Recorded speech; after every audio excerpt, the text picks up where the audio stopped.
দেশের রাজনীতির পালাবদলের 1 বছর পেরিয়ে গেছে।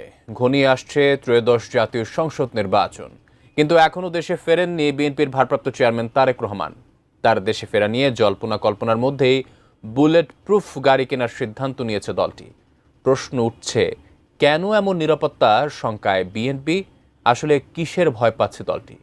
বিস্তারিত জানাচ্ছেন আরিফ হাসান। আরে বেটা, তোর যদি সাহস থাকে তো বাংলাদেশে ফিরায় আমরা একটু দেখি। ইসরায়েলের জারজ সন্তান কিনা সেটাই আমার জিজ্ঞাসা।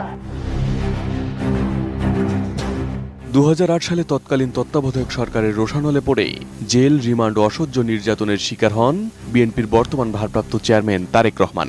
এরপর বাধ্য হয়ে দেশ ছাড়েন, পাড়ি জমান লন্ডনে। প্রায় 1.5 যুগ কেটে গেলেও এখনও নির্বাসিত জীবন কাটাচ্ছেন তিনি। এই দীর্ঘ সময় তার পরিবার ও দলকে সহ্য করতে হয়েছে আওয়ামী লীগের নিপীড়ন ও নির্যাতন। যে মাকে সুস্থ অবস্থায় রেখে তিনি দেশ ছাড়েন, সেই মা আজ অসুস্থ।